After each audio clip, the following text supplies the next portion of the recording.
पालमपुर गांव में सोहन नाम का किसान अपनी पत्नी मीना के साथ रहता था। सोहन जब भी अपने खेत में कोई फसल उगाता तो वह सूख जाती या किन्हीं कारणों से उसकी फसल खराब हो जाती। कई बार तो सोहन और उसकी पत्नी मीना को भूखे पेट ही सोना पड़ता था। मीना, अब की बार जो हमने बैंगन की फसल लगाई थी वो सारी फसल सूख गई। अच्छे से देखभाल भी की थी लेकिन कोई फायदा नहीं हुआ। मैं तो कहती हूँ अब की बार आप कोई और काम करना शुरू कर दो, वरना अगर ऐसा ही चलता रहा तो हम भूखे मर जाएंगे। हाँ मीना, सोच तो मैं भी यही रहा हूँ, पर क्या काम करूँ समझ नहीं आ रहा। अजी, आप सुनते हो, ऐसा क्यों नहीं करते कि आप गांव के पास जो जंगल है वहाँ से बांस काट कर बाजार में बेच दो, जिससे हमारा गुजारा हो जाएगा। हाँ मीना, ये आइडिया तो एकदम ठीक है। अगर हम बांस को काट कर बेचेंगे तो कुछ न कुछ पैसे जरूर आएंगे। ये तो पहले मैंने कभी सोचा ही नहीं। मीना, मैं कल सुबह ही बांस काटने जंगल में चला जाऊंगा। अगले दिन सुनो जी, कल से आपने कुछ नहीं खाया। ये एक अमरूद पड़ा था, आप ये ले लो, अगर भूख लगे तो खा लेना। तुमने भी कल से कुछ नहीं खाया मीना? कोई बात नहीं जी, आपने खाया तो समझो मैंने खा लिया, आप इसे खा लेना। मीना सोहन को अमरूद दे देती है। सोहन बांस काटने के लिए जंगल चल पड़ता है।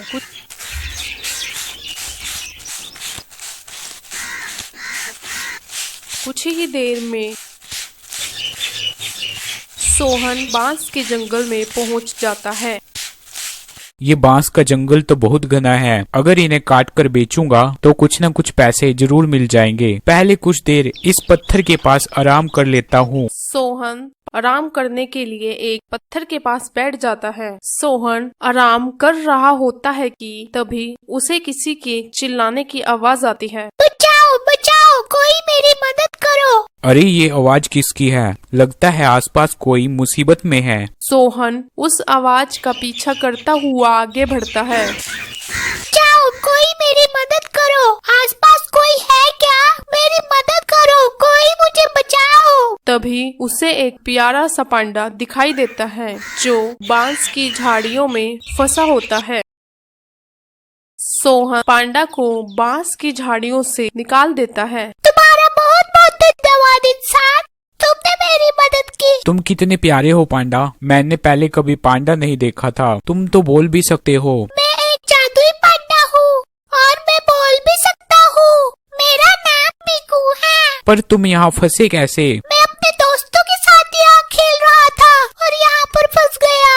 पर तुम इस घने जंगल में क्या कर रहे हो? मैं इस जंगल में बांस को काटने आया था ताकि बांस को बेचकर पैसे कमा सकूं। तुम्हें अब बांस काटने की जरूरत नहीं है। मीकू पांडा सोहन को जादुई चाबी देता है। ये एक जादुई चाबी है। यहाँ से कुछ दूरी पर तुम्हें एक जादुई गुफा दिखाई देगी। तुम उस गुफा के दरवाजे पे ये चाबी लगा देना, जादुई गुफा का दरवाजा खुल जाएगा। उस गुफा के अंदर जादुई खजाना है। तुम उस खजाने से एक जादुई बर्तन उठा लेना, वो जादुई बर्तन तुम्हारे काम आएगा।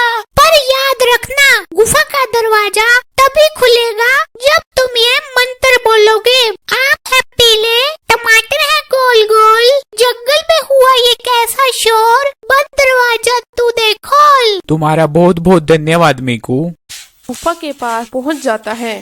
गुफा के पास जाते ही सोहन जादुई चाबी गुफा में लगा देता है।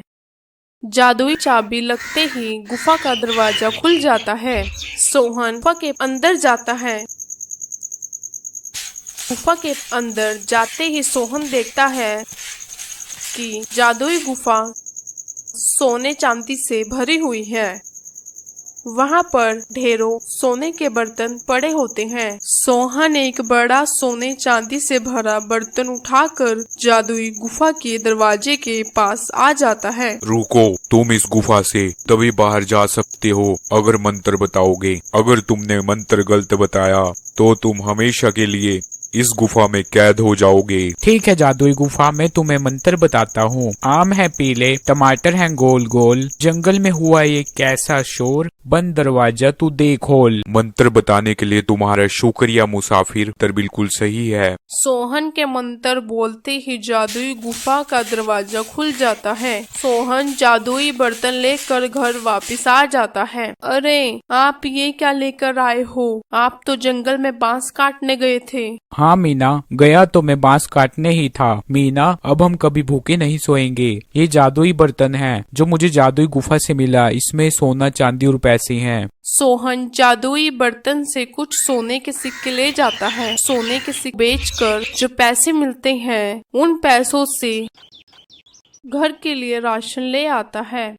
अजी मजा आ गया, आज तो भरपेट भोजन किया। सुनो जी, आपने एक बात पर ध्यान दिया कि हम जितना सोना और पैसा इस बर्तन से निकालते हैं, उतना ही सोना इसमें वापस आ जाता है। क्योंकि ये जादुई बर्तन है, इसमें से हम जितने पैसे, सोना, चांदी निकालेंगे उतना वापस आ जाएगा। फिर तो हम इन सोने के सिक्कों को बेचकर कपड़े की दुकान कर लेते हैं। मीना, तुम्हारा आइडिया तो अच्छा है। गांव में भी कोई कपड़े की दुकान नहीं है। गांव वाले कपड़े खरीदने के लिए शहर जाते हैं। सोहन गांव के बाजार में कपड़े की दुकान कर लेता है। धीरे धीरे सोहन के दुकान में लोग कपड़ा खरीदने आते हैं और सोहन की खूब बिक्री होती है। सोहन मुफ्त में गरीबों को कपड़े दे दिया करता था। कुछ ही दिनों में सोहन अमीर व्यापारी बन जाता है। एक शाम सोहन की दुकान पर उसके बचपन का दोस्त बलदेव आता है। अरे भाई सोहन, तू कैसा है? अरे बलदेव भाई, मैं एकदम ठीक हूँ। तुम गांव से कब आए? कल ही आया था सोहन। सुना था तुमने दुकान कर ली, इसलिए देखने चला आया। वैसे सोहन भाई, तुम तो बिल्कुल ही बदल गए। बस भाई बलदेव, किस्मत का खेल है। जब किस्मत बदलती है तो ऐसे ही बदलती है। वैसे ये गरीब सोहन इतनी जल्दी अमीर कैसे बन गया? लगता है इसके हाथ कोई बड़ा खजाना लग गया है। मुझे इस खजाने का पता लगाना पड़ेगा। बलदेव बाहर से जितना सीधा दिखता था, उतना सीधा नहीं था। बलदेव बहुत ही लालची किस्म का इंसान था। वह सोहन से बहुत ही ईर्ष्या करता था। बलदेव सोहन को अपनी मीठी मीठी बातों में फंसा लेता है। सोहन बलदेव को सारी बात बता देता है। सोहन बलदेव को जादुई चाबी दे देता है। ये लो जादुई चाबी बलदेव, इस चाबी से तुम गुफा का दरवाजा खोल पाओगे। तुम जब गुफा से बाहर आने लगोगे तो ये मंत्र बोलना। आम है पीले, टमाटर है गोल गोल, जंगल में हुआ एक कैसा शोर, बंद दरवाजा तू देख खोल। सोहन, अगर मैंने मंत्र गलत बोला तो तुम बलदेव हमेशा के लिए उसी गुफा में कैद हो जाओगे। अगले दिन बलदेव बांस के जंगल से होता हुआ गुफा के पास पहुंच जाता है। बलदेव सोहन द्वारा दी गई जादुई चाबी से गुफा का दरवाजा खोल लेता है।